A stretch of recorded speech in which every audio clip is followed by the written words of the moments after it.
Cali X Boxing here with D Style Boxing. As always, it's HCPX, and we are honored to have an OG in here. We all go way back. BoxingWave. We don't need to introduce him. Everybody knows who he is. Shout out Wave. What's going on, man? How you doing today? Good. I'm doing good, man. I'm excited for the fights this week. It's just too much, man. This should be a different week. It's just too much, But I'm excited. I can't wait for tomorrow morning, and I can't wait for Saturday. I was thinking about that leading up to this. I don't remember a fight week like this, to where you have a super fight on a Tuesday and a super fight on Saturday. Have we ever had that at least as long as we've been here? No, I don't think so, because I consider the Inoue-Fulton fight a top 5 fight in all of boxing, in my opinion. Yep. I've said this. This is the best matchup you can get outside of Spence and and Bud and a few other fights. This is the best you can get. So no, I don't think we've ever had to cover like 2 fights like this in the same week. Yeah, because I said it earlier this year before these 2 fights were announced. I think the 3 boxing head fights, like the hardcore boxing fights as far as matchups, would be this one, Inoue-Fulton, Spence Crawford, and Bivol Better Be, right? I mean, those are 3 of the top 5 at least, and we're getting 2 of them in the same week. Here's a kicker with this one. We didn't need to wait. There was no marination. There was no, hey, let's see how it goes. None of that. Like, we're going straight to the fight. Like, the fight's going to get done. It's already done, that is. And they already had to weigh in. Knock on wood, obviously, it's still going to happen. So we're ready to rock. You know what I mean? That's what's great about this fight. That's the difference between this one and the other ones. Is super fights should happen when guys are in their 20s, close to their prime. We got prime versus close to prime. It's arguable, like debatable. Is Inoue in his prime? Is he a little past it? It's debatable. But we got guys in their prime or close to it, fighting he's in each his other. Prime. He looks so phenomenal. It's hard to just say he's not in his prime. You know what I mean? Right. So that's the difference between those. This one and those other fights is this one it just feels more legacy. You got a dude in Inoue who is trying to reach new heights. And then you got a guy in Fulton saying, no. This is my division. And I feel like I'm a special fighter too. And I'm going to go out and prove that. That's what I feel like we got here. Let me tell you something. If Inoue wins this fight, it will shut down because there's a lot of people that are non-believers still, because they don't care for the Donaire win.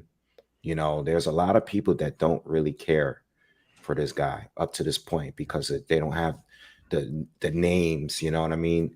And if he is to win this fight, you being Fulton in his prime, he's at 122. He's beaten the other best fighters there. I mean, there's one other fight. Of course, he's not undisputed, but he's easily considered the best at 122. If he wins this fight, especially by like knockout or something, he's the generational great, arguably. Like, he's up there. That would be crazy. The thing is, Wave, I believe he's already a generational great. No, he is. You know what? He is. But I get what you're saying. Like, this will cement him. This win here is crazy. If he beats Fulton after Brandon Figueroa and all those other, that's and the kicker is that it's crazy how big of a favorite Inoue is. Like, it's crazy. Like, I'm looking at the odds and I'm like, you guys think that Jermell has a better shot against Canelo than Fulton has against Inoue? Like, because that's what the odds are telling me when I look at the odds, right? Yeah, I can't believe it. Like, Inoue's the one moving up, and he's not just moving up against Joe Schmo. He's moving up someone who I consider a pound for pound fighter in Fulton, and he's going straight at him. It's getting wider, a little bit. I checked this morning, man, and I doubled down again on Fulton. It's just too wide. That's and for people who don't bet, there's 2. Like, I'm a better, Beeb's a better, and we watch the odds like nerds, like a stock exchange, right? And you look for value, and we have a price where we have it set. Like, if it hits that, we're gonna bet. And my price was around plus 250 decision Fulton. I looked at it this morning. It moved again after the weigh-in. It's getting wider for Inoue. It's getting more bullish. It's now Wave. It's now plus 440 decision Fulton. Yo, So I gotta show you guys to win the this. fight. Crazy. I like Inoue to win the fight. I need to show you this. See that value, and I'm betting Fulton decision. I have to put a little bit down on that at least. Yeah, I mean, no, I did. I agree. I need to show you guys this because this is the ultimate form of disrespect. I mean, by BoxRec. Look who they got as the main dude at bantamweight, at super bantamweight. That is right now. That's Inoue, bro. Fulton's picture should be right there. Yeah, it's weird that they do it before the fight. That's like, is that not like arrogance? Like from BoxRec's side, this is not. I'm telling everybody right now. I've been watching boxing my entire life. This is not. I repeat, this is not as one-sided as the odd makers are making it out to be. And if it is, if anyone goes out there and makes easy work of Fulton, I've already said this, and I don't know if you agree with this, Wave. Everyone from 126 down, you got no shot against Inoue. Like if he does that, it's got to be honest. Yeah, I think somebody left a comment was trying to like compare Bud and Spence because Bud, 3-division champ, fighting Errol Spence now, and they were trying to make a comparison. I'm like, yeah, but Inoue hasn't fought at 122. He's going legit at. This is like Bud going straight to Spence in his first fight up there. No. You know what I'm saying? No, this is even. Yeah, no, it's pretty much similar to that. But Bud had 8 knockouts already in 147. You can't compare. We know what the guy did at 147. This guy hasn't had a fight. If he goes up there and kicks Fulton ass, it's crazy. I mean, the win for Fulton is huge too, but it's bigger for Inoue because he started at light flyweight at 108, bro. And this guy Fulton was about to move up to 126. He didn't even want to stay at this weight. This is crazy. And that's what one of the points I wanted to illustrate is there's weight classes for a reason. And although the betting odds tell us that Inoue has over 80% chance of beating Fulton and Crawford Spence is more of a 50-50 fight, I still feel like there are more wild cards going into Inoue versus Fulton because of the weight thing, because of I don't know what his weight ceiling is. I've never seen him at 122. I have no data on him at 122, no data. And he's going in and he's fighting the top guy at 122, who is arguably on the pound for pound list. When it comes to Bud, yes, Bud has moved up from 135. He's a 3-division champ, all that stuff, but he's a welterweight. It was the same thing I said about Lomachenko versus Haney is Lomachenko was a lightweight at that point. He had fought 9 fights at lightweight at that point. Lomachenko's a lightweight now. And Bud is a welterweight, and I know Bud's a welterweight because he has 100% KO percentage at welterweight in 8 fights. He's a welterweight. Yeah. I have enough data, and I feel because of that, I feel more comfortable in my prediction with Bud versus Spence. I think Bud's winning the fight. I feel confident in that. But in a way, I'm picking him to win the fight, but I don't know how. And I don't know how easy or difficult it's going to be. It's just more. It comes with more wild cards to me. He's never been at 122. Do you guys think that there's a good possibility that we might see a rematch or even a trilogy out of these two guys? So I put a tiny bit on a draw, just in case there's some controversy. Let's say the fight is maybe an edge for Fulton. Most people think he won by a couple rounds, and they decide to make it a draw because there's some, close rounds in there. Put a tiny amount on a draw. I've won before, so I like to throw in a little bit on the draw sometime. You know what? One of the wild cards here is both Spence and Fulton are coming off of long layoffs. For Fulton, it'll be almost 14 months going into this fight. And for Spence, it'll be about 15 months going into Crawford. I think that hurts Fulton more because Inoue is known as a fast starter. Inoue is going to be on top of you early, and he's got punching power. He can knock you out, and Bud can too. But Bud's more on the economical side early in fights. He's more like a Canelo, right? More economical and feeling you out early. And once again, Jermell Charlo will be a 17-month layoff by the time he fights Canelo, but Canelo is more economical. I think the inactivity could hurt Fulton here. And he's been active as opposed to his peers the past 5 years, 10 fights. Both of them have been about equally active. But going into this fight, I worry about the 14-month layoff for Fulton. Especially coming back to 122 when we were just about to move up. I mean, you literally had an opponent already. Mm-hmm. You know, so I thought about that as well. But like I said, there's a lot of question marks. You know, there's a lot of unknowns here. You know, I agree 100%. It's very easy for me to pick Spence and Bud. You know, I've had it on my mind for a few years, but that fight, you know what you got. You're going to pick the better, more skilled, craftier fighter, or you're going to pick the bigger, stronger, you know, walking down type of guy. That's it. It's either one or the other. With this, I really don't know. You know, I don't know. You know? I think that the issue that, and I think one of the reasons why Inoue's fighting Fulton, I've read it. I don't know Japanese, so I guess I'm relying on the translations. But look, Inoue said several times he wants to be remembered as the greatest fighter that ever lived. Right now, I don't know if he'll ever accomplish that, but like. And as crazy as it sounds, he's said things like I want to break Manny Pacquiao's record. I want to like he wants to chase those things. And to him, fighting Fulton, I guess, is a good start. I mean, at this point, because because that's what he wants to go for. That's his aim. You know what I mean? And this so if anybody wondering why Fulton, why did he go for an easier touch? Well, in his first fight at 122. Inoue's whole career has been all title fights, all the best in the division, except 115, right? And going straight for the top dude. Like that's what he's doing here. He got the undisputed thing at 118. I think just to get it out of the way, just to say he did it. I don't think he needed to fight Butler to prove he was the best at 118, quite frankly. But he did it anyway. So if he beats Fulton in convincing fashion, right?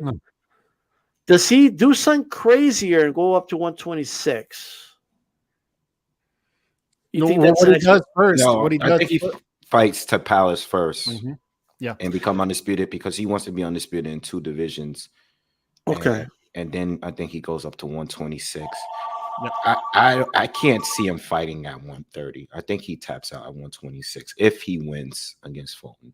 Yeah, I think if he wins against Fulton, he stays at 122 anyway.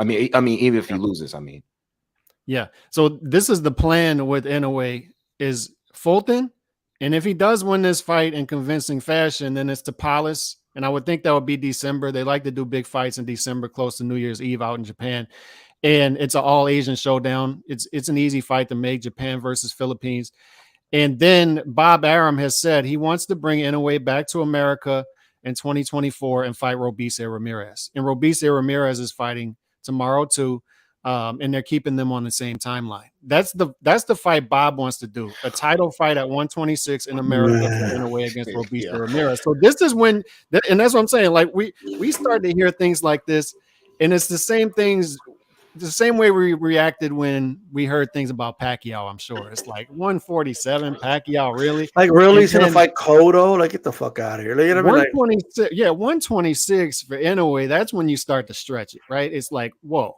126, but you have to take into account the opponent too. Is Fulton at 122 a tougher fight than a lot of guys at 126 for Inoue? Yes. Probably so. Yeah, probably so. So we got to take into account the opponent. But once again, like I can't stress enough, if Inoue comes out and shines tomorrow and wins this thing in convincing fashion, and you're going to start to hear things about the raps, right? And you're going to start to hear things about VADA testing, I'm sure, at that point. And that's when you know you're dealing with the generational great, when they start to throw out the cheating allegations, right? Because it's quite the achievement. A couple years ago, like a year or 2 years ago, I would have thought a Fulton fight was crazy. 2-3 years ago, I was like, no, going up there, no. But there is an experience gap between these two guys too. It's that I don't think's been highlighted enough. We talked about the weight, but there's a clear experience gap in that Inoue has fought. This will be his 20th title fight, and this is only Fulton's fourth fight. And there's a big gap. Well, I don't want to count the Reggie belt defenses, so we'll go with, I think it's 17, but still, I mean, well, it gets blurry whether it's 18 or 20. 20 is fair, but we could say 18, 18th, whatever it is. But it's a lot. And this will be fourth for Fulton. So there's a clear experience gap here in big fights that's not being highlighted. And I think the American media is trying to push this 10th undefeated fighter, 11th undefeated fighter for Fulton. But a lot of those guys, one of those guys was 0-0. Some of those guys were 6-0, 8-0. There's just a big gap between Inoue and Leo and even Figueroa and Roman and Lopez. I just disagree with one thing you said. Go ahead. So what I will say is that I think Brandon Figueroa is a really good fighter. Yeah. A different style of fighter to Inoue. This is a big dude. Very big for the weight class, high volume, throws over 1,000 punches around, right? And I think, yeah, we could look at accolades and all that, but I think the experience of surviving, and not just surviving, he did a very good account for himself in a 12-round fight, shows me what Fulton's made of, right? And I think, well, I agree that obviously Inoue has the accolades, and you could definitely factor in experience. I just think that on fight night, when that bell rings, none of that matters. Like, when it comes down to who's going to fight better that night. And Fulton has the tools to give anybody problems. Like, Fulton has the tools to show people what's up. Like, the best example I could give you is Kessler had all the experience when he fought Andre Ward, but he wasn't a better fighter than Ward. That's why he lost, right? So at the end of the day, I think the better fighter is going to win. Like Lomachenko had a lot more experience, accolades. 100%. Haney edges it out. Yeah, you're right. And I think Figueroa is a good example as far as the styles, because I think Figueroa is still right now, if you were still fighting at 122, he would probably still be the second best guy at 122. You know, it'd be. Don't forget what Figueroa did to lose Neri. Yeah, I was about to say, and plus what he's done after losing that fight. You know what I mean? Yeah. I think Figueroa would be still, Figueroa might be the best at 122 just based on his style. You know, I mean, I thought he won the Fulton fight. That's just me. Right? Is that Fulton's? We would consider that Fulton's best win, right? Like Roman, I was watching Fulton against Roman that night, and I'm like, good Lord, I didn't give Roman a single round. And I thought Roman was going to have his moments, and he did. Roman is good. Roman is really good, yeah. Yeah. And then, but the Figueroa fight, what was impressive is Figueroa sped him up. And Fulton still found a way to win the fight being sped up. He didn't just yuck the fight up. Yeah, remember, Neri by round 4 or 5 was like he had all he could handle from Figueroa. You know what I mean? Fulton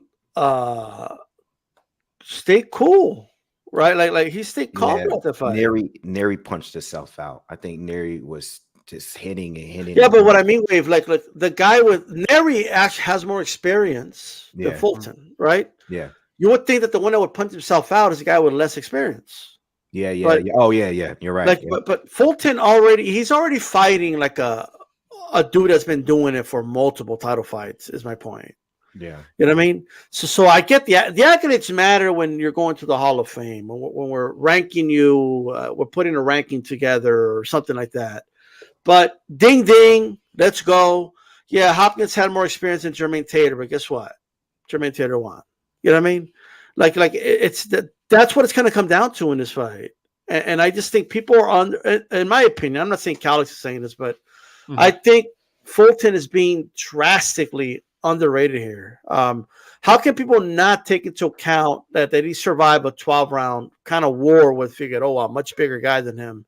How can people not take into account that he has never really been in trouble like that? And Inoue is the one moving up, yet he's favored to knock him out. I'm betting Inoue by decision, and I got 3-1 odds on it, bro. They're not just saying Inoue's going to win. They're saying he's going to knock this dude out. Yeah, you know what I mean? They're making it seem like Fulton doesn't even belong in there. Like this is not a good fight. If you just look at the betting odds, it's just. By the way, I was shitting bricks on because I was like, man, he was just giving this guy a boxing lesson. But the judges, I gave a call to the judge. I said, hey, I got a bet. Okay, I got a parlay. I have Camboza's on it. Because I bet Camboza's decision, Inoue decision, was 6-1 odds, pretty much, right? Those two fights. So I'm almost there.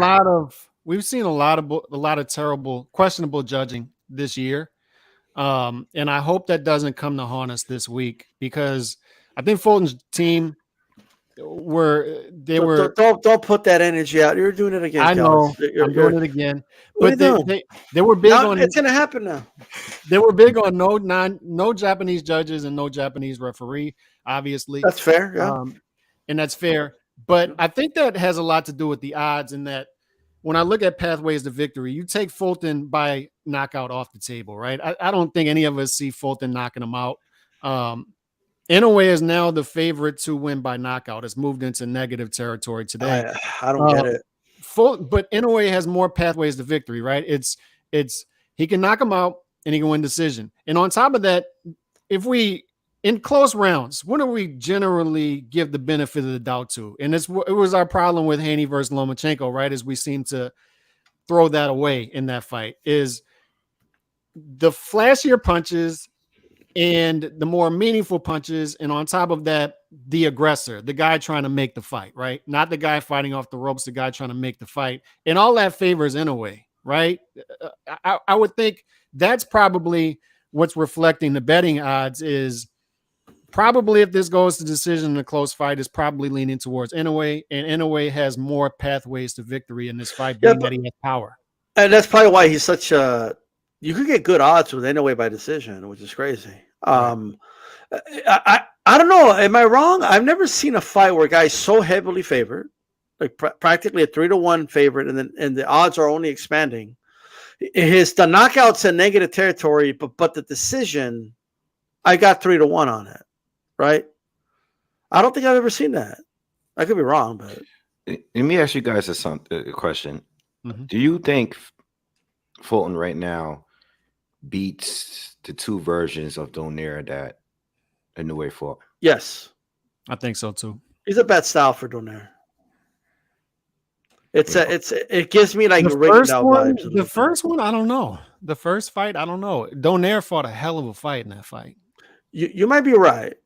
And I think that fight took a lot. I know the old Bali fight, but I think that fight took a lot out of him because, and that's what worries me this weekend for Donaire on that Spence Crawford undercard. I know he's a slight favorite, but knock that dude out, bro. What are you talking about? I don't know.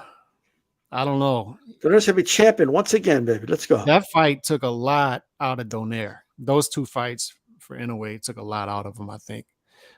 So I don't know. That's close to. I would pick Fulton. Yeah, I'd pick Fulton against anybody 122 and south. I'll put it this way. I think Fulton is that guy.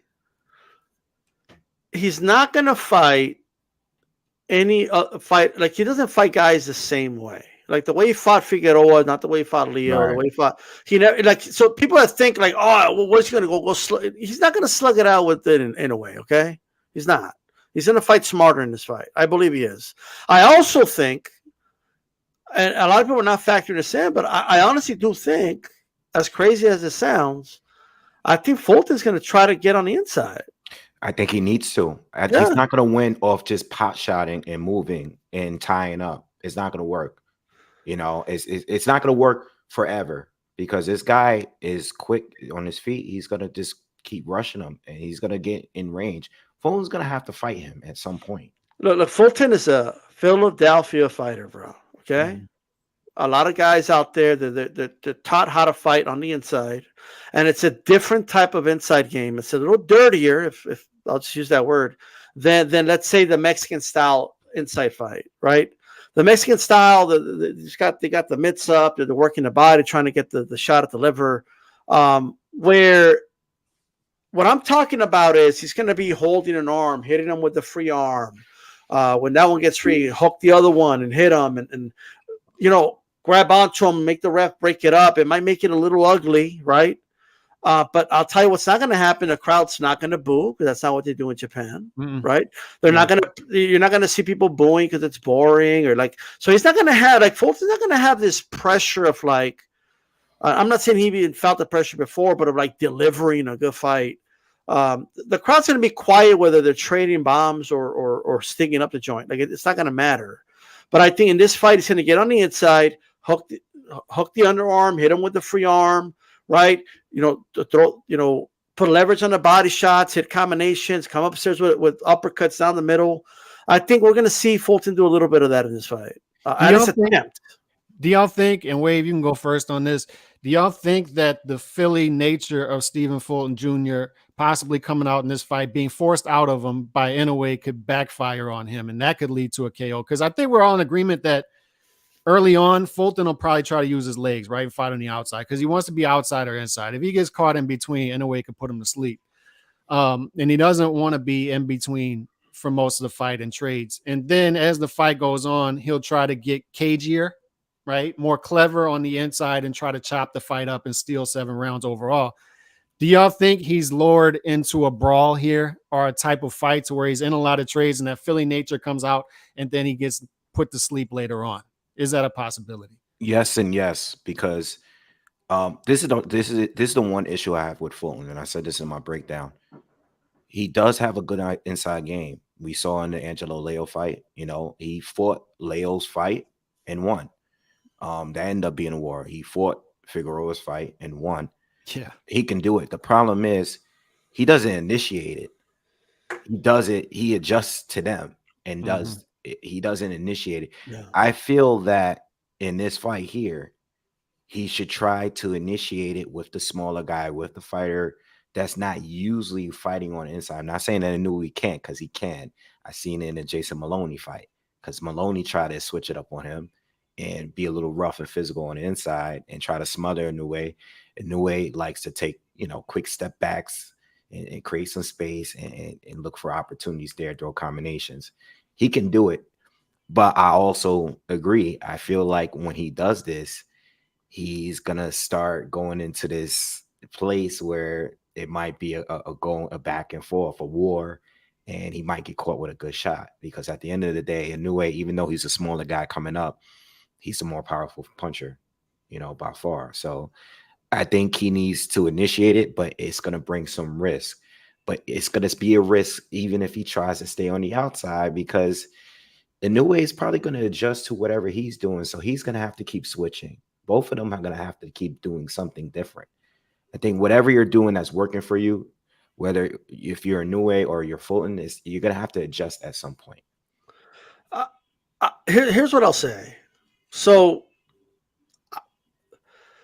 I just don't think Fulton could win this fight if he doesn't try to make it a fight. You know what I mean? I don't think he wins by trying to pot shot on the outside. I don't think he wins by trying to just box on the outside and keep it safe. And I just don't think he's going to win that way. I think Inoue is too sharp, and he'll eventually figure out the pattern, cut off the ring, and you're in trouble, right? So he has to mix it up. He has to try to get on the inside. He needs to stay away from mid-range. I think that's clear. And the danger of getting on the inside is you have to get to mid-range before you get on the inside, right? So, like, I get why people think maybe you should stay away from the inside. I just think he's going to have to do it, because if he stays on out, if he plays it safe and does it, if you want to call it bringing out the Philly side of him, if you want to call it, I think we're so used to fighters playing it safe nowadays. And when guys fight, right, we tend to look at it as like he made it harder on himself. But I just think that sometimes it's not making it harder on yourself. It's actually the thing that actually will be more effective for you, right? Like running around the ring didn't work for Ringendahl against Casimero. He lost that fight, right? That's as safe as you could play it. If he would have taken some risk, I do believe he would actually won that fight, right? But Fulton has to take some risk. Life's a risk, and he's got to take some in this fight. All of it's going to be a risk, right? The reason I asked this question, D-Style, is I saw Wave's breakdown of it, and it set something off in my head, and I was like, that's I haven't heard that yet, and it's true. Is these big fights that Fulton's been winning, he's almost been outguying that guy at his thing. Like he out Figueroa's by being Figueroa. But here's my question. No, but here's let me make my point. Is he's obliged. He said, okay, let's fight that way and do it. This is the first fight in which he can't do that. And we can argue whether that was his game plan going in or whether he just obliged and fought that way. But he's been beating guys at their own game. This is the first fight in which if he tries to fight Inoue in Inoue's style, if Inoue forces him into a certain type of fight, he's going to sleep. He's going to sleep. Yeah. That's the end of the story. He's going to sleep. But if we know that, you don't think Fulton knows that?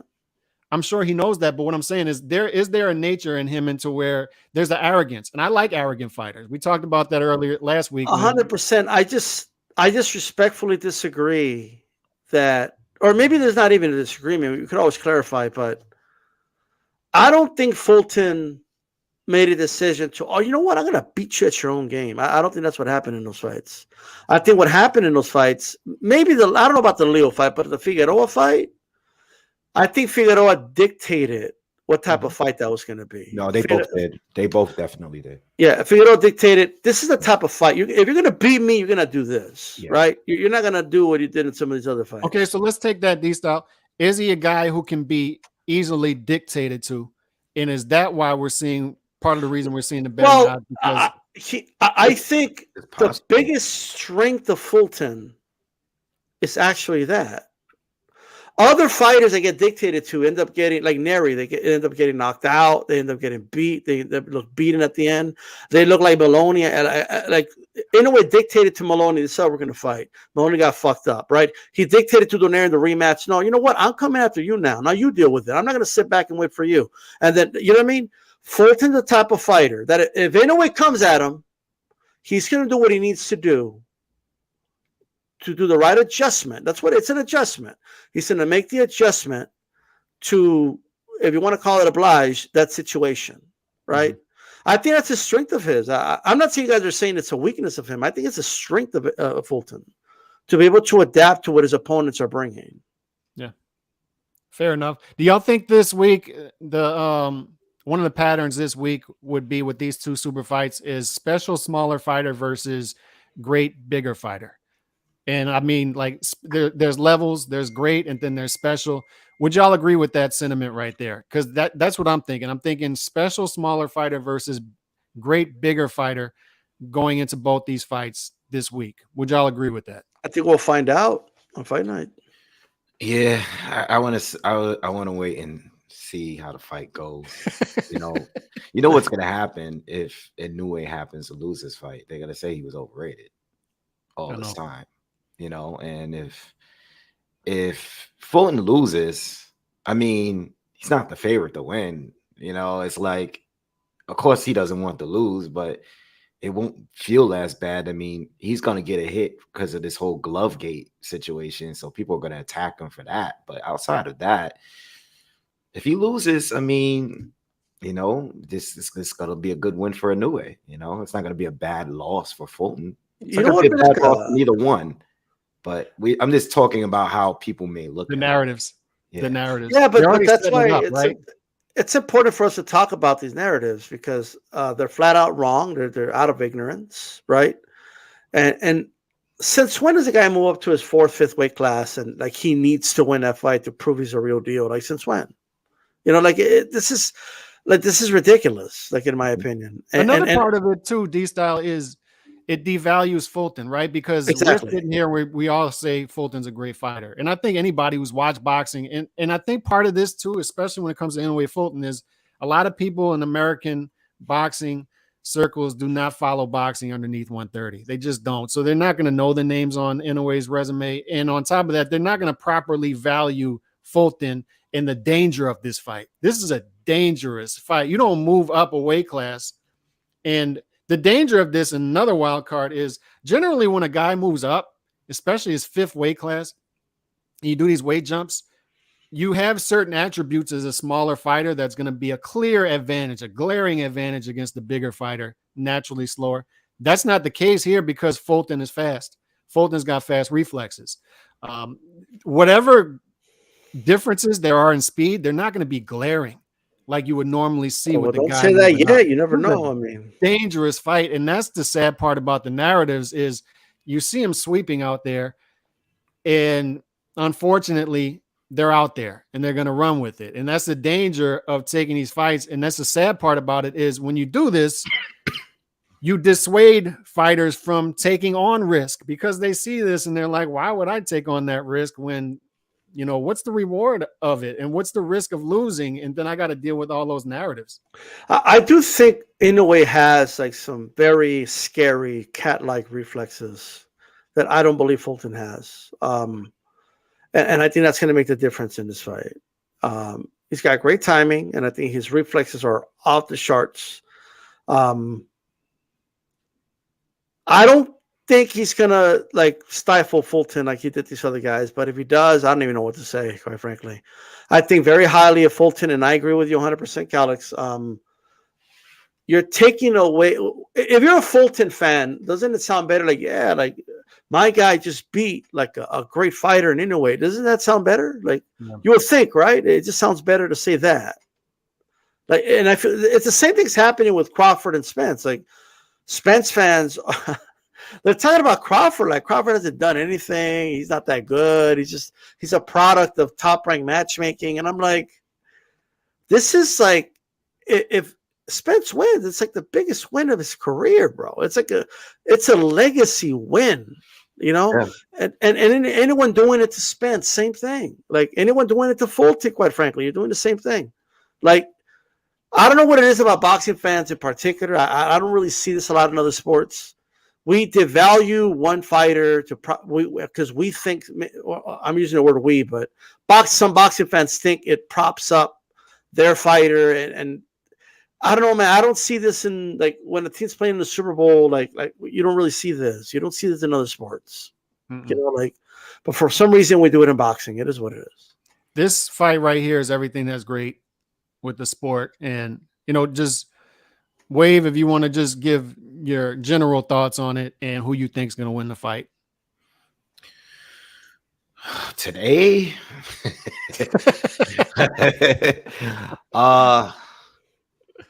I officially picked Inoue. I woke up this morning feeling like Fulton again. That's the sign of a great fight. I woke up this morning. I picked up my phone. I saw the weigh-in, and I said, "Man, this guy's big." Mm-hmm. I don't know. And in response to D-Style, I think Fulton's reflexes are phenomenal. Actually, I don't think he has the pop. Obviously, he doesn't have the pop as Inoue, but I think his reflexes, and I think part of the reason why he's been this successful are because how agile and how sharp his reflexes are, you know, especially on the defensive end. And I think he might possibly be faster than Inoue. We won't know until tomorrow, but he's very fast. You know what I mean? And I don't know, man. It's just, I feel like if Inoue does not knock him out, it's going to be a close one. You know, if this goes to the cards, it's going to be a close one. I picture Inoue is struggling at some points like we've never seen him before in certain rounds. You know, I mainly picked Inoue because I feel that Fulton will make mistakes, and the mistake may cost him. Like when I bet straight up. I didn't, you know, I'm leaning towards a decision, but I bet straight up. I do feel like Inoue can hurt him, drop him, you know, hurt him, you know, put him down with a body shot. But I feel like Inoue has to hurt him. You know, I think if we're going 12 rounds of just simply boxing, no one gets knocked down, no one gets knocked out, I'm leaning a little bit more towards Fulton when it comes to that. So I'm obviously I've been back and forth for a week, but I think Fulton has a great chance of winning this fight tomorrow morning. D-Style?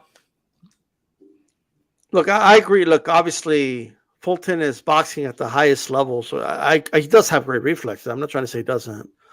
I just think Inoue has the best reflexes in all of boxing. But again, that's why they fight the fights. We'll see.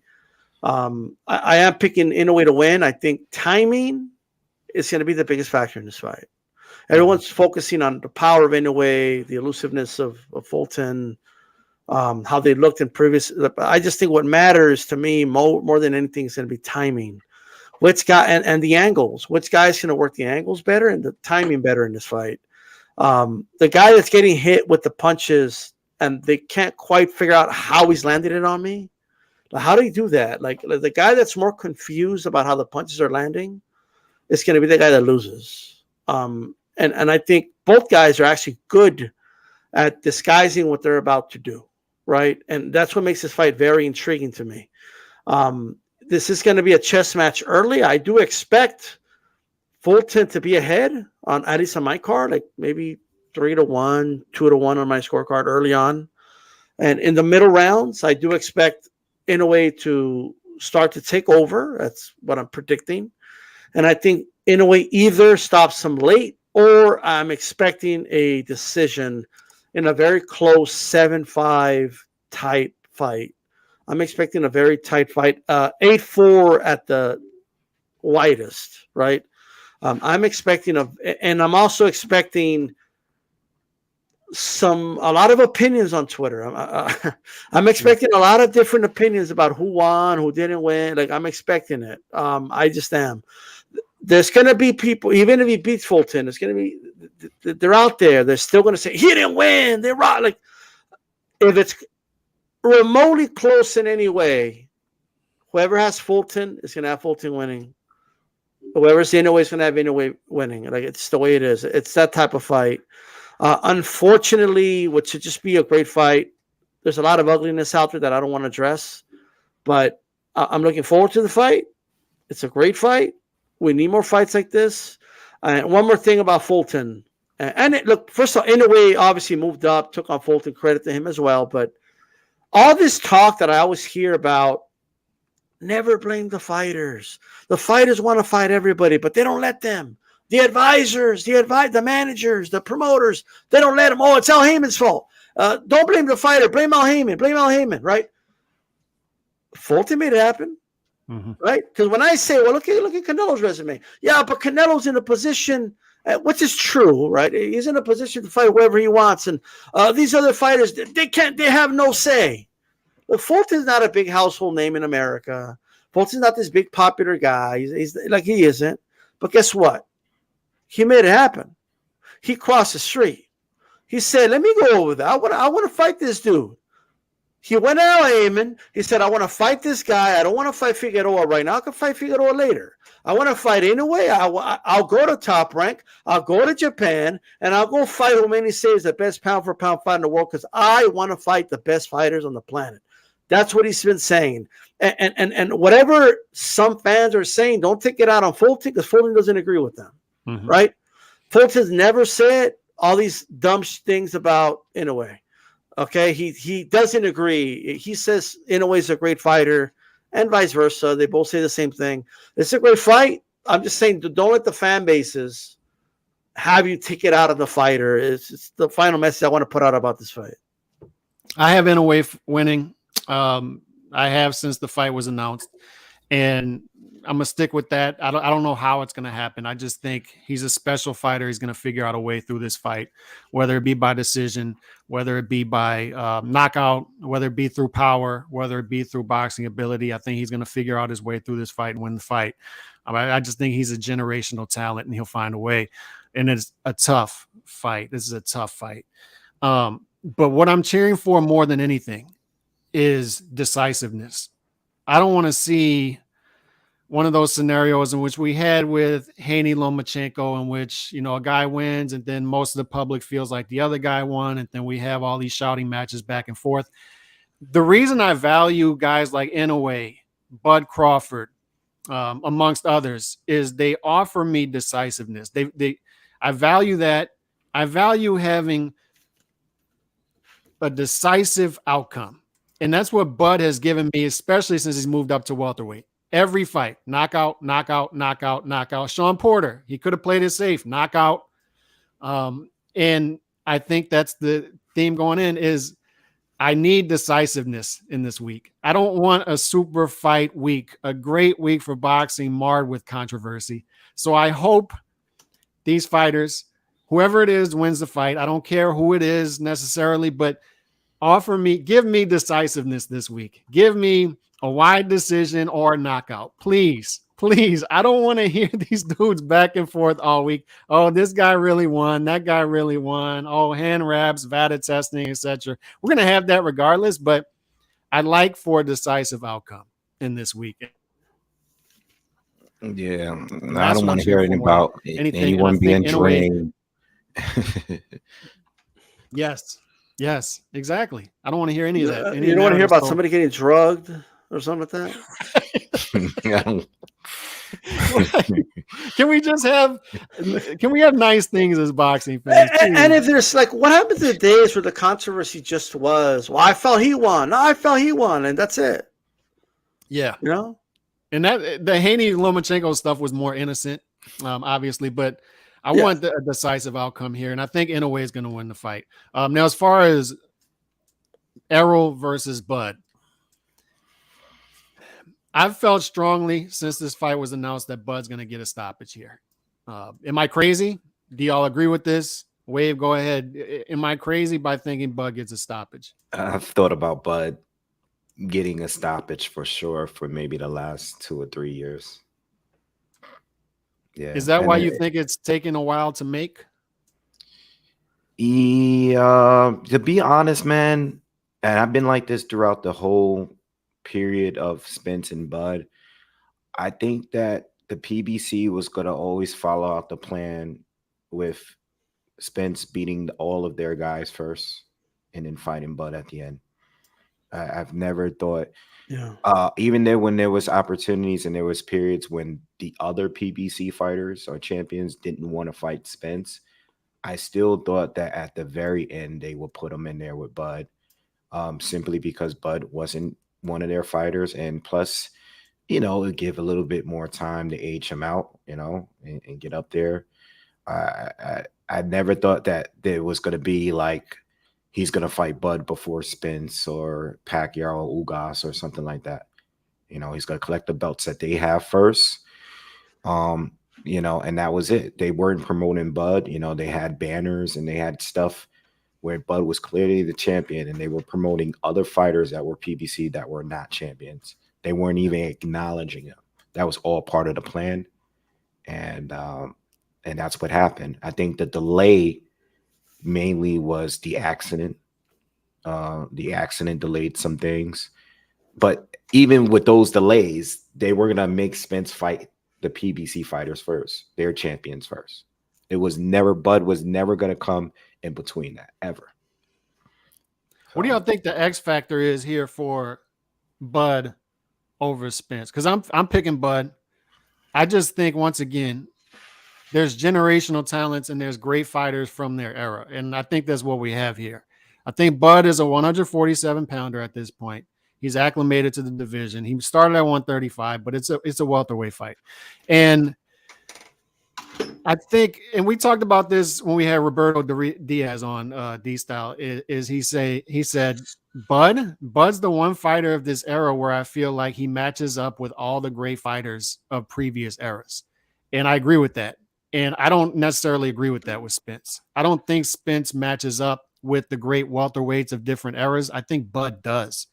I think we got a generational talent versus a great fighter of this era, a great welterweight of this era versus a great pound for pound fighter. Bud Crawford's been on the Ring Magazine pound for pound list, longest of any fighter of this era, is almost a decade, 17 title fights, done it throughout 3 weight classes. He has achievements. And that's the other thing I don't necessarily like. And I forgot to say that about Inoue versus Fulton is one of the things I don't agree with is that we have a great offensive fighter versus a great defensive fighter, because Fulton's offense is underrated and Inoue is top 10 in every CompuBox defensive category. Yeah, but that's stereotypes. That's why people are saying that. Right. But when it comes to this fight too, is Bud's got great boxing ability, and I think people underrate his boxing ability due to his killer instinct. He's willing to take punches in order to lure you in, sort of like a Golovkin in that, right? And I don't think that's going to change in this fight. I think he's going to lure Spence in, and then it's going to get crazy in the middle rounds. I think it's going to get crazy. I think there's going to be, unlike Pacquiao, Mayweather, unlike Mayweather, De La Hoya, great welterweight matchups of this century. I think this one is going to be actually a great fight too. Yeah, absolutely. The styles make sense. They just match up well, to be honest. Mm-hmm. But I mean, as far as, do y'all agree with that notion that Spence isn't necessarily a generational talent?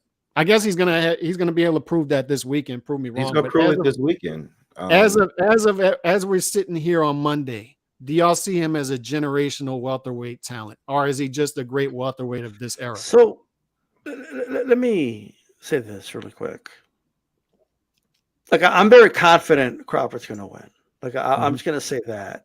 And I told myself, bro, I haven't even watched the All Access, and not because I don't like those shows, but the same thing always happens when I watch those type of shows. It used to happen with 24/7.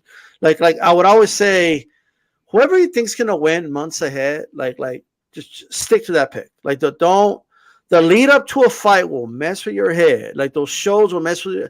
I saw Beeb on Ringside Report the other day. Man, Spence was really focused on that show. It's making me quit. And I'm like, don't stop. Like that's me with Inoue right now. Yeah, I pick every day. And then you see the face off too. Like none of them were backing down, and they have to break them up. Like I like that type of stuff. But I'm just telling you, man. Like I'm confident Bud's gonna win. I've been saying that for a while. That's not breaking news. I think what people are doing, and I've noticed this a lot, they really are trashing. And I see Chauncey Pro. I see you, Chauncey. I see you in the chat. Like trashing like Crawford's resume at welterweight. I think people over exaggerate and forget the things that are being said before those fights. Okay. I was on panels with a lot of Spence fans telling me Porter would eat Bud Crawford alive. Okay. That's what they were saying. Now, once he beat Porter, well, it wasn't the same Porter. What do you expect? Dude, do you remember? Sorry to cut you off. Do you remember what Kell Brook looked like that the weigh-in before fighting Bud? Yeah. People went nuts. They were all over social media like, yo, man, I don't know.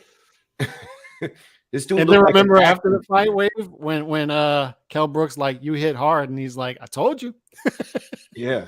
He looked like an action figure going into that fight.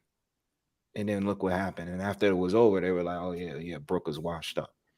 Have y'all ever seen it was on Instagram, and it was on Bud's Instagram, I believe, but he walks into a weight room and there's a deadlifting thing there, and it's 450 pounds, and he's walking around like once he walks around close to his weight, right? And he just lifts it up in street clothes, no stretching, nothing, just lifts it up, deadlifts 450, right? And I'm like, that dude's strong. He's strong as hell. Like the size just to that point, Alex. The size thing is overvalued. That's a strong ass. It is, and here's how I know. Look, I agree with people when they say Kell Brook wasn't the same anymore, right? I think they over exaggerate. He wasn't like Tales from the Crypt either, like. But I get it. Maybe he wasn't. But that's not even what I'm paying attention to.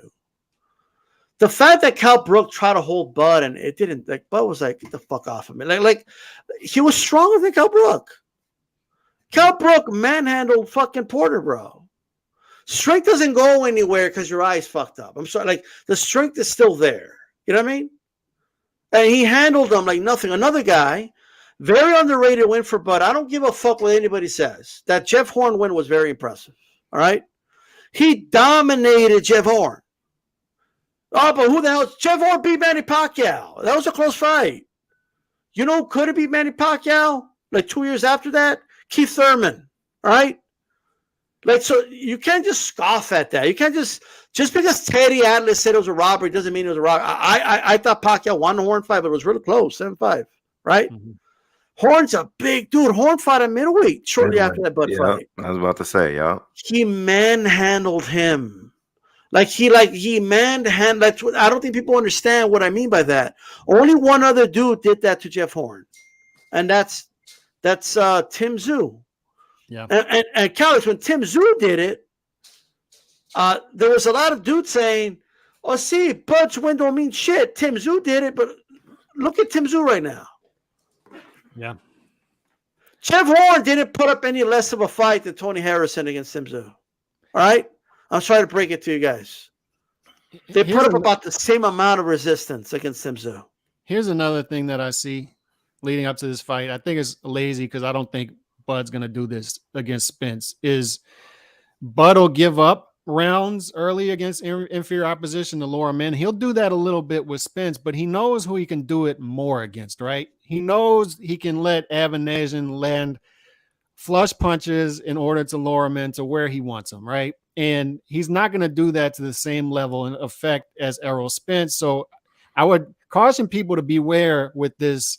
Bud gives up a lot of rounds early, and he may give up too many rounds early and lose a decision to Spence, because I think Bud very much knows that this hasn't been a good year with judging, right? It hasn't been a good year with judging. So I need to either get a knockout or I need to start earlier in this fight.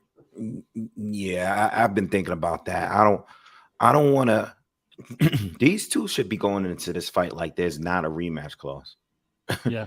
You know what I mean? Like, this is the fight you got to win here, because I thought about the rematch thing, and I haven't talked much about it, but this fight here, I mean, unless it's like really, really, really close, like most people think, most people are going to argue, Spence, or even if I'm not even talking about the hardcores or the fanboys, I'm just saying in general, people are going to be like, oh, I wouldn't want to be a judge for this fight. That's the only situation where I can say, okay, the rematch is really warranted, but these two should be going to this fight trying to knock out the other person. Mm-hmm. For all the talk and the backlash that both of them got over these years, they should be going in this fight wanting to knock out the other one. They don't want to make it debatable. They should not be wanting to make it. They both can stop guys. Spence has stopped a lot of guys just by punishing them over a certain period of rounds, and Bud is like a flash knockout kind of guy. So they should both know what they should be doing in this fight. What do you give the edge? I know you pick Bud too. I think we all three are picking Bud. But what do you think is the big edge for Bud over Errol in this fight? The angles. I think what hurts Spence is the punches he just won't see coming from angles that he's just not used to dealing with. I think it's the timing of Bud that is just going to catch him. I don't think it's like, I know Bud has like 8 knockouts, but I also know that Spence is more durable than I would think that Spence is more durable than all of those guys. So I don't think it's necessarily like, him having explosive powers or anything. I think it's just Bud is a phenomenal finisher, and when he catches you with the first shot, I've seen a lot of guys survive possible knockouts simply because the guy could not finish off the opponent. They land that one big shot and they can't punch. They can't place the punches correctly. Ugas against Spence, right? Yeah. You know what I mean? It's just a lot of punches, and then out of nowhere, the fighter survives the round or end up surviving the fight. I think when Bud had you hurt, the first punch catches you, that hurts you. It's the second and third punch that you got to really worry about, because those you're already dazed. You know what I mean? Your brain is rattled. So I think that Bud wins simply off those combinations that he's going to catch Spence with that he's not going to see coming. And it might be a little tough early. It will be tough. It's not going to be easy. I think there's going to be some drama. I really think there's going to be some drama in this fight. Oh, yeah. I think there will be. And I think Bud might even get hurt here. But I think that Bud, by drama, you mean like several times in this fight, somebody will get hurt. Yeah. And I think Bud is going to he's going to adjust well into whatever Spence is doing. I just don't think that Spence he's good at what he does, but we know exactly what he does in every single fight. And I think people that are picking Bud, not on no hater shit or anything like that. I think people that are looking at the two fighters, I think they're looking at Bud and they're seeing his skill set and they're like, oh, he knows exactly how to beat this guy, you know? And everybody that thinks Spence wins because he's too big or he's too powerful. You know, his jab, you know, he never dealt with a jab like that. And I'm like, okay, but I think Bud is going to adjust to whatever he's doing, you know, and Spence is not going to really adjust well to him, in my opinion. You know, he could prove me wrong. And that goes back to what you said about the generational great thing. If we can see a different side of Spence here and he pulls off the win, then we can have that conversation. Then he's that. Yeah. Bud has already shown me to be that guy, you know. I think we're going to see Bud fight from the right hand, from orthodox position here. I think people are expecting him to switch southpaw right away, but Spence is southpaw, and I think Bud will be using his right hand in this fight. And I think people are underestimating that. Plus, he couldn't. The other thing Bud does, very contrasted. Let's say Cambosos. Cambosos likes to call himself a switch hitter, right? But I feel like Cambosos just switches to switch, and there's no like rhyme or reason, and he just gets jabbed in the face when he does it. Bud has like a very, very. There's no difference. It's fluid. Well, he has a seamless way of switching. Yep. Where like you're watching a fight, and you know, whoa, he's already southpaw. Like you just. By the time you notice it as a viewer, he's already landed like 2 punches on the dude, right? Because he's doing it when he's on the inside punching and he steps back and he stays in that position, or the angle switches, so he just switches the stance. So to Wave's point about the angles, Bud can work the angles better because he could fight from both southpaw and orthodox, and he does it so seamless. It's not like he just switches, like you know, he's not doing the Cambozas, you know, like it's not like a switcheroo. Unless or the what's the guy? Bundu. Leonard Bundu. Yeah. Exactly. Unnecessary. It's no plan behind it. It's just switching. You're not being effective with it. Yeah, like Bud will switch. He lands the right hand, and you're, whoa. When did he go orthodox? Like that's a type of switching that Bud does. Bud does it. Sonny does it too. Sonny is just it's seamless, like you said. It's just seamless. It's just seamless, and like you don't. It's like oh shit, he's southpaw now. You know what I mean? And I think Spence is gonna have the same problem. I think. You know, because fighters are not looking at their eyes; they're looking at the body, they're looking at the footwork, and he's going to see changes on the feet. You know, so the angle is going to change on Spence. You know, and I'm sure. Look, obviously they have a great camp. I'm sure he's ready for those things. But man, oh man, first of all, I think it's a great fight. I think both guys are capable of winning. But I am I would say if I had to put a percentage on it, I'm like 90% sure Bud's going to win. And I know that's high, but I'm pretty confident he's going to win this fight. I hope he goes in like Wave says, and they're both thinking decisive. Like we got to go in and we got to go for a knockout, right? Because especially if you're Bud, you realize you're not the house fighter, and I got to go in and act like I got to win this thing and not rely on the judges. But I wanted to touch on a point you made as far as drama. The reason I agree with you on that is Golovkin versus Canelo, the first two fights, Canelo-Golovkin, they were great fights, but neither guy got hurt, right? And a lot of that has to do with great chins. But I think neither one of them, they've showed a lot of respect, and neither one of them made a lot of mistakes in those fights.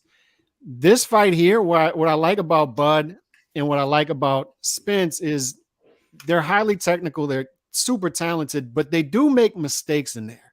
Right. And I would argue Bud gives things up in order to lure guys in because he wants to fight. Like I said, he's that dude that shows up to the club and he just wants to fight. He wants to get in a fight. He's confrontational. And Spence makes mistakes. I saw him make mistakes against Ugas. He's not going to make those same mistakes against Bud, but he will make mistakes. And both of these guys, especially Bud, it can end like that if you make a mistake. It can end like that, especially against Spence. Let me ask you guys. I think there's going to be drama too. Like, because you guys talking about drama, and I do think it's going to be a great fight. Is this going to be like I don't know if you guys had the same thing I did. Like my grandpa, he would always brag, oh yeah, Hagler Hearns, and You know, like, is this going to be like that fight that we talk about when we're older, right? Because I'm not old yet. I don't know about Calix, but like when we're older, right? Is this going to be the fight that we talk about? Oh, Crawford. Like, is Crawford Spence going to have the same feel that like a Hagler Hearns has? You know what I mean? Or something like that. Is it going to have that same like sting 20 years from now, or is it going to be another forgotten fight? So that's a good question, because I've never actually thought about what's my go-to fight. Like when I think about like growing up watching boxing, you know, my dad was into boxing and got me into boxing. And he was just a freaking Tyson fanatic. All he did was talk about Tyson all day. We argued here on camera about how he gave me life lessons based on what happened to Mike Tyson, bro. I didn't know what a gold digger was until I found out about Robin Givens and stuff. He's talking about, he talks about, you know, Buster Douglas, you know, in that fight and how he let him win. So he's one of those guys. So I really can't say I have that like one fight that I feel like the people that talk about Hagler and Hearns have. Like, I don't think I have that. I have moments that hurt me, like when Roy Jones got knocked out, when Mike Tyson got knocked out by Holyfield. I remember that night I was on my bunk bed crying in the bed when this guy got knocked out by Holyfield. So I remember those moments. But as far as that, I think this fight could be that for me. I do. Yeah, because we never had that big fight that lived up to the hype. Like Pacquiao Mayweather, ain't nobody talk about that fight in a legendary. I never go back and watch that fight. When I watch those two, that's the last fight I go to. For the both of them, I watched Keith Thurman and Manny Pacquiao. I like that shit. That was a great fight. That was a good fight. I like that. But I guess it's like, this could be like our, like, you know, the fight when we're old and crusty, and we're like, yeah, they don't make them like Crawford Spence anymore. Like maybe that'll be that fight. You know, who knows? Maybe it'll be Inoue-Fulton shit. You never know. We need something like that, because it seems like the big blockbuster fights don't deliver, right? But then we have like the fights I remember is like the Cotto Margarito one type fights. And those are the fights that hurt me. Is that fight hurt me as a Cotto fan. Hurt me too. But we have those smaller fights as far as they don't reach the casuals, but they deliver. We don't really have the big pay-per-view extravaganzas that deliver on that level, to where 20 years from now we'll say, remember where we were when we saw that fight.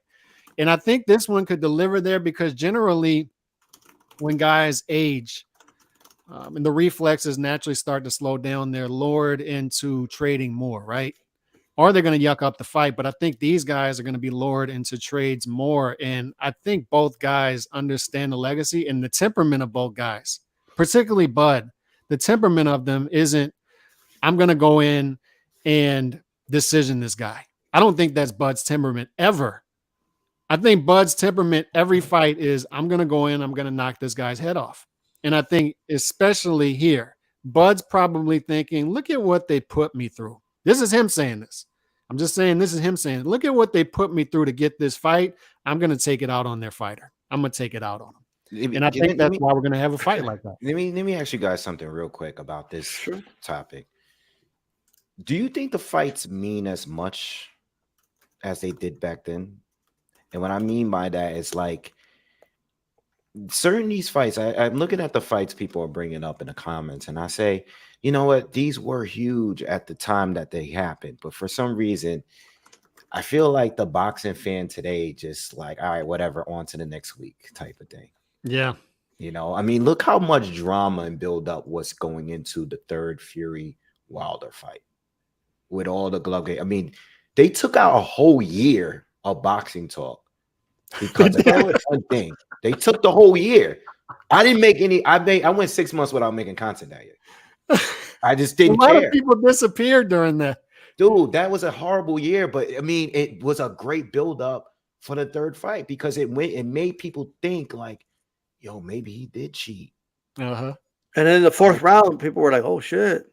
You know, yeah, like maybe. But I mean, just think about that, and just that trilogy, and it's like, no one cares anymore. Everybody's talking about Fury and all these other people, and Wilder. I feel like Wilder took a hit after losing it, like even from his own fan base, because no one paid for the Hellenius fight at all.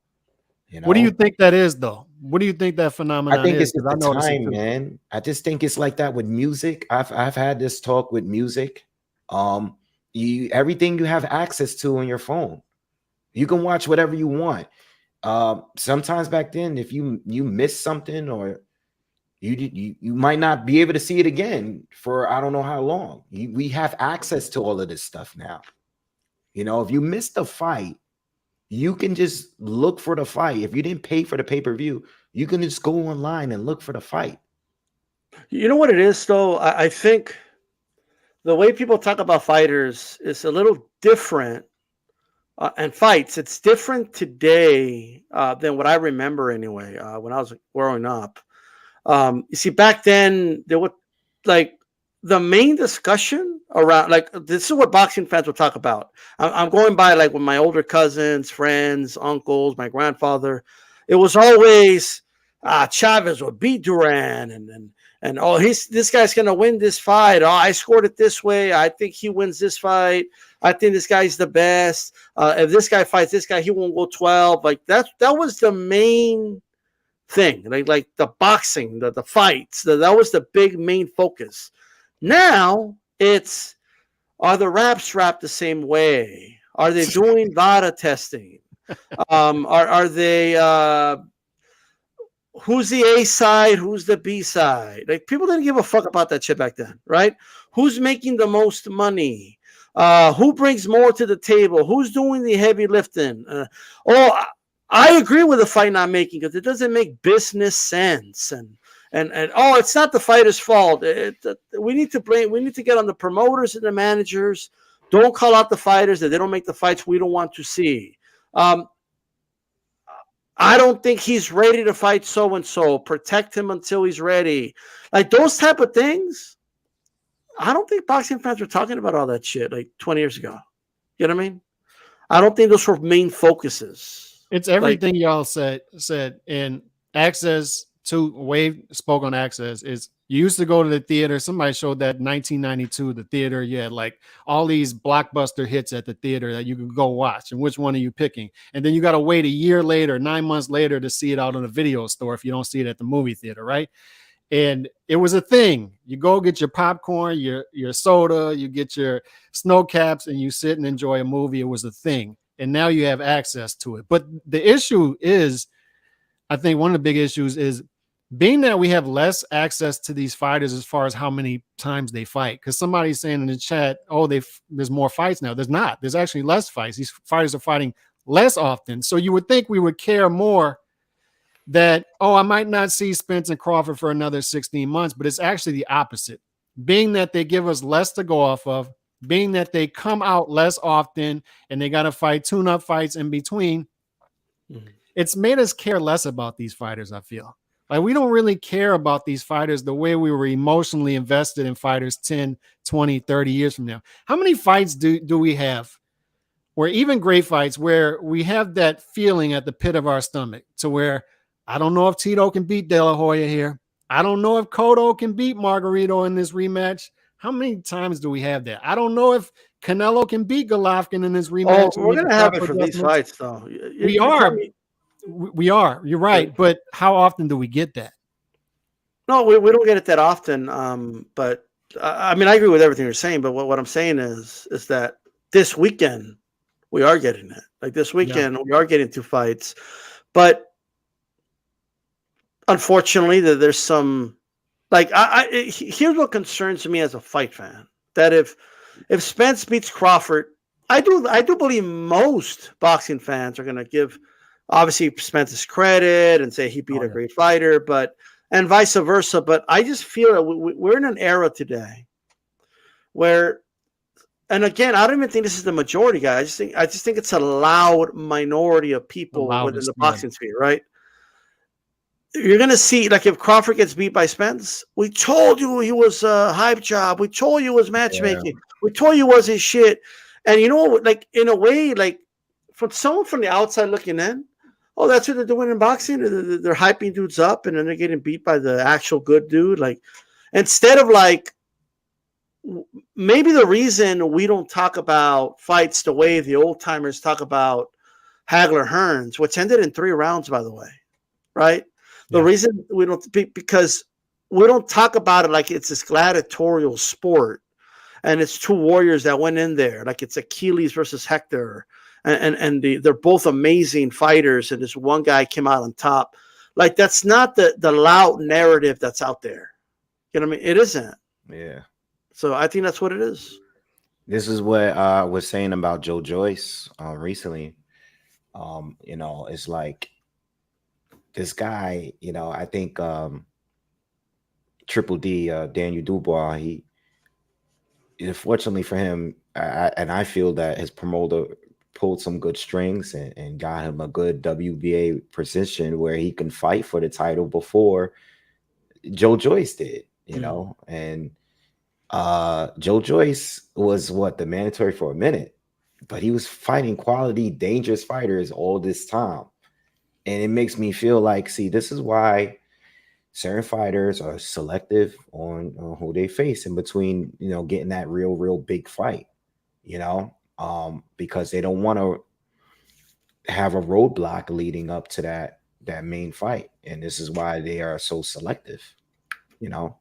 Yeah, those are the examples. There's plenty more examples where guys are doing the right thing. They're fighting the right people, the people that we want to see them face. You know, this guy stopped Joseph Parker, but he still, you know, lost in a fight that he was already a mandatory for. You know what I mean? He didn't really have to fight this guy. It's just that we've been looking for this undisputed fight between whoever was going to be, but you got all these rematch clauses. And I have a big, you know, I could go into a whole conversation about the rematch. It's just too many of them at this point. Yeah. You know? Isn't Tyson Fury versus Ngannou a rematch clause too?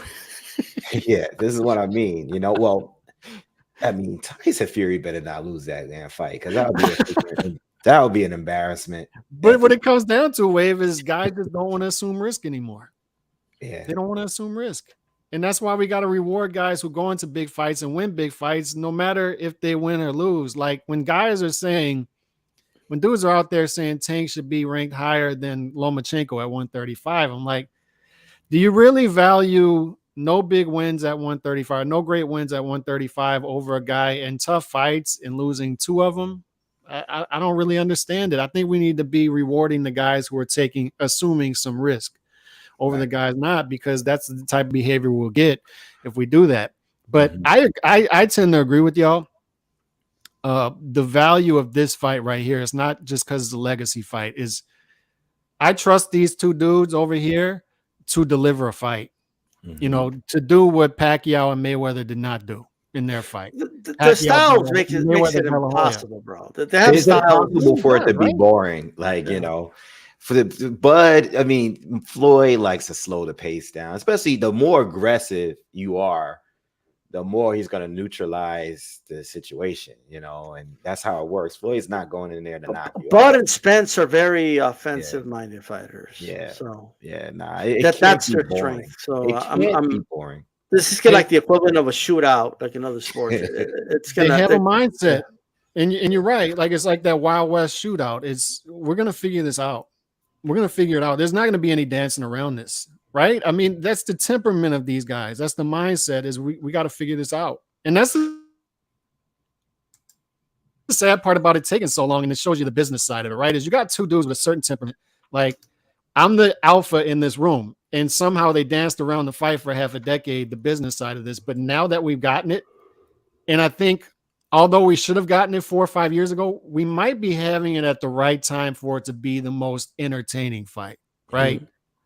Like this, I think they're going to figure this out. And I think, like Wave said, there's going to be multiple times in this fight where like, oh, that guy's in trouble now. He's in trouble. And then he takes the momentum back, and then he takes it back. But ultimately, I think Bud just has better stopping power. I think he has better weapons. He has better weapons.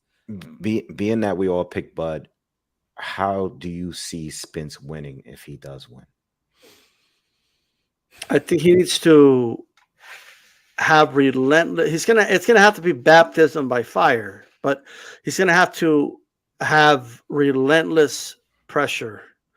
And Spence, he first started when he learned how to box. It was a Mexican boxing trainer, which is why Spence is such a great body puncher. He has a very similar style to Virgil, if you really pay attention.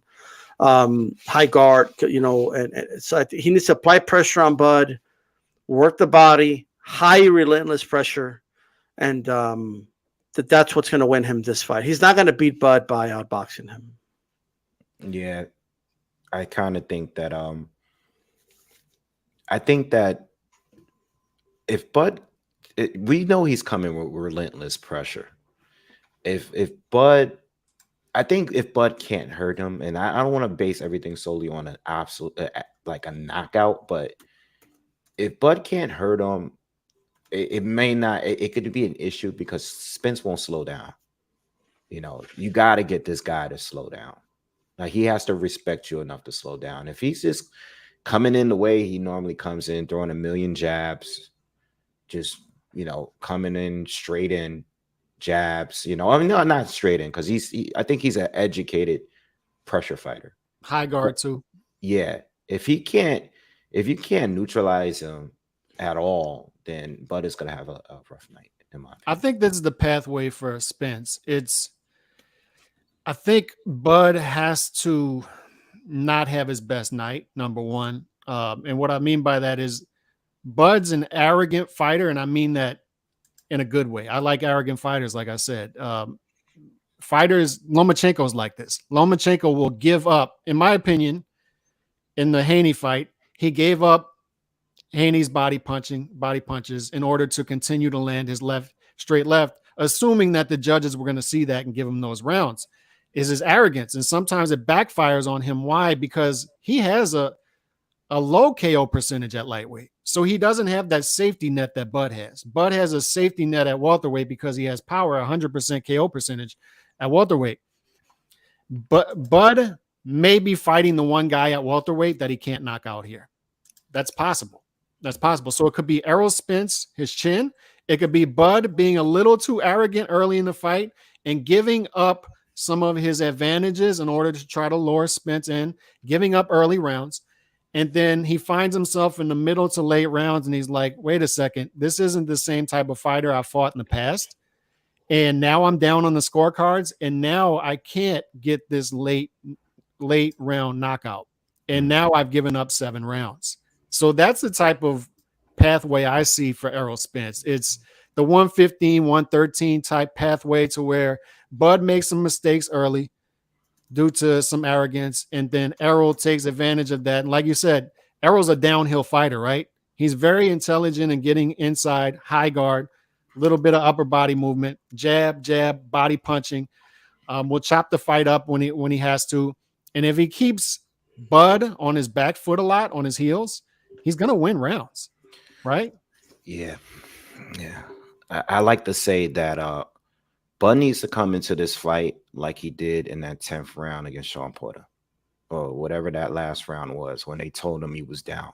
Mm-hmm. You got to come out like that, bro. No Mickey Mouse games like the Kavaliauskas fight where, you're just taking right hands after right hand.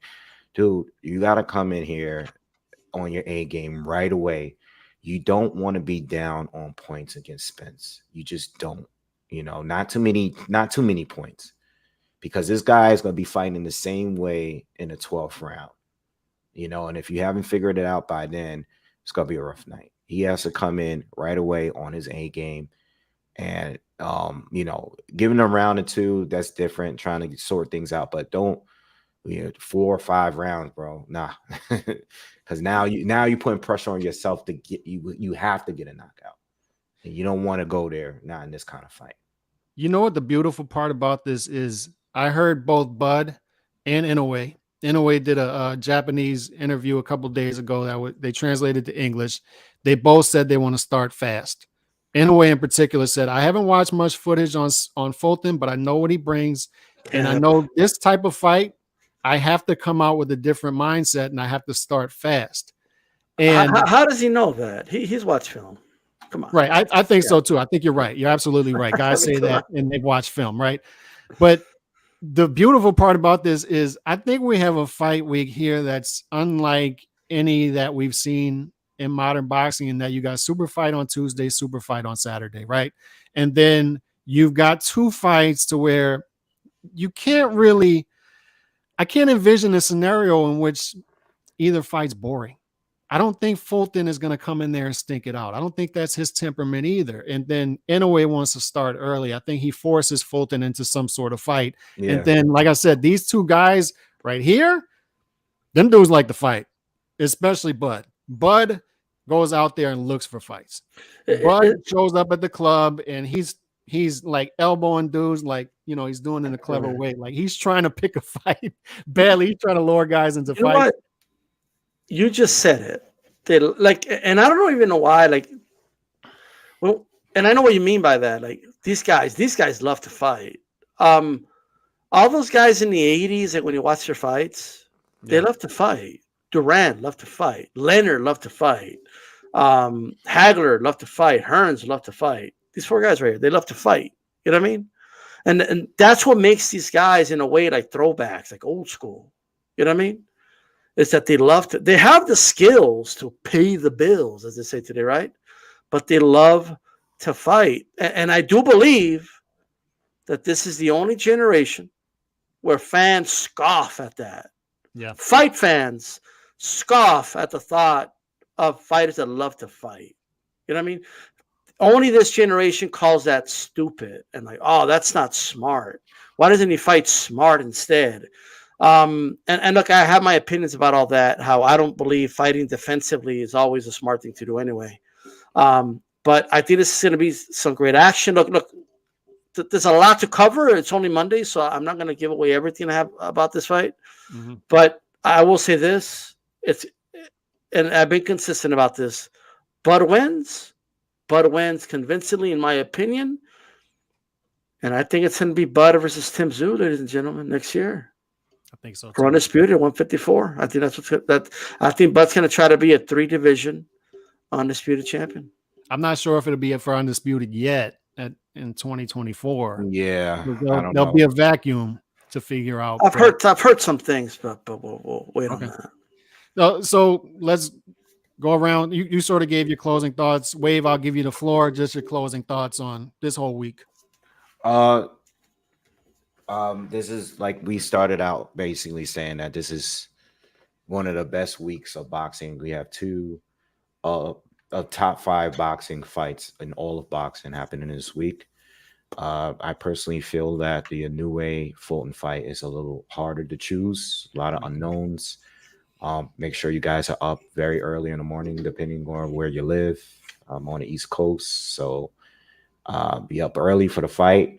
Cannot miss that fight. Please do not miss that fight. Even if you're new to the two fighters over there, Inoue and Fulton, check that fight out. I believe that is I believe it's a 50-50 fight. I don't really have like a person that I really want to win. I just want it to be good and fair. You know, I respect both of the fighters. I've been back and forth, as you know. But as early as this morning, I'm gonna my final pick is I'm gonna lean towards Fulton pulling off the decision after seeing that weigh-in. Bigger man beats the smaller man, the more skilled smallest man. So to me, in this fight. So as of July 24th, July 24th. But Wade is doing what we bettors call fading the public, because the public is going the opposite way after the weigh-in, and Wave is going, and that could be a smart bet. I don't even know how they could go the opposite. This is weird. Like, what did they see at the weigh-in? No, but maybe I don't think it's the weigh-in. I think it's the controversy. I think they're looking at as weakness with this glove stuff. That it has to be that. There's nothing else there. There's nothing that happened at that weigh-in that neither one of them are scared. It didn't look scared. It has to be the controversy with the gloves, because I was watching it. I'm like, more people feel. That's all I'm seeing now. Oh, Fulton must be scared. They're trying to. All I could think of when Inoue was like he did the side kind of look. Like it's like he knew the camera was on him. He's like, I'm gonna look at you like neither one of them wanted to look away first. And the guy is trying to get them to pay attention to the camera, and then they don't want to be the one to look away first. So he's like this, right? And when he's looking at him, and like all I'm thinking to myself is, oh, that dude from Fight Hype is really looking at that. Oh, look at that arrogant son of a bitch. Yeah. But go ahead, Wave. Finish. Yeah. So and then as far as Saturday, I got Bud winning. I think he's gonna stop Spence at some point late in the fight, and that's gonna be a great fight. But I think Bud's gonna get hurt, and I think he might even get knocked down. But I think Bud will pull off the win at some point. And that's it. D-Style, go ahead. Give your final thoughts. Well, that's all I had. I was going to say Bud because he's wiser. Get it? Oh, I got it. Wah, wah. Appreciate Wave for coming through. Thank you. Everybody knows where to get at, Wave. I mean, I think everybody here knows who you are, OG in the game for a long time. But if you don't, go over to BoxingWave on YouTube. One of the best analysis out here as far as, giving podcast format as well as short form stuff as well, unbiased, all that stuff. A guy I think everybody respects you. Some guys there might be some guys out there that, throw shade here. Get a little mean comment here and there, but it's been, I don't get much, Yeah.